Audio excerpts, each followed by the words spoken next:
आज शेयर बाजार ने नई ऊंचाई को छुआ है। सेंसेक्स पहली बार 60,000 के पार पहुंचा है। सेंसेक्स 60,330 के ऊपर पहुंचा। यह पहली बार है जब सेंसेक्स 60,000 के पार पहुंचा है। तो सेंसेक्स का सिक्सर आज लगता नजर आया है। जैसे ही मार्केट ओपन हुआ उसके बाद से जो है सेंसेक्स ने बढ़त बनाई और धीरे धीरे करते हुए 60,000 पर पहुंच गया। इस वक्त की बड़ी खबर आपको बता रहे हैं और इसको खासतौर पर वजीर आजम मोदी के अमेरिका दौरे से जोड़कर देखा जा रहा है। जिस तरीके से तमाम सीईओ से कल वजीर आजम मोदी ने मुलाकात की थी, उसके बाद जैसे ही आज मार्केट ओपन हुआ उसके बाद हमने देखा है कि जो सेंसेक्स है वो नई ऊंचाइयों को छुआ है। और सबसे अहम बात यह है कि सेंसेक्स पहली बार 60,000 के पार पहुंचा है।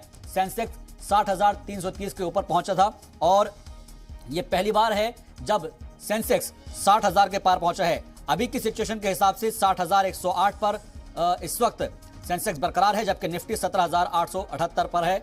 लेकिन जो बड़ी खबर है उसके मुताबिक कहा जा रहा है कि इस वक्त आज शेयर मार्केट ने जो नई ऊंचाई को छुआ है उसका सीधा असर कारोबार पर पड़ेगा, निवेशकों पर पड़ेगा, क्योंकि सेंसेक्स पहली बार 60,000 के पार पहुंचा है। सेंसेक्स 60,330 के जो अंक है उसको छुआ और यह पहली बार हुआ है जब सेंसेक्स ने इतनी ऊंची छलांग लगाई है।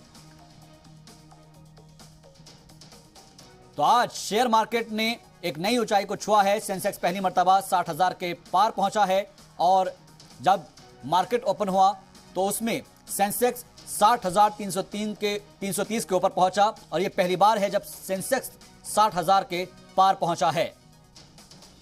इस वक्त तमाम निवेशक जो इन्वेस्टर्स हैं वो बाजार की तरफ देख रहे हैं और कल वजीर आजम मोदी के जो तमाम सीईओ के साथ मुलाकात हुई है उसके नजरिए से भी इसे काफी अहम माना जा रहा है।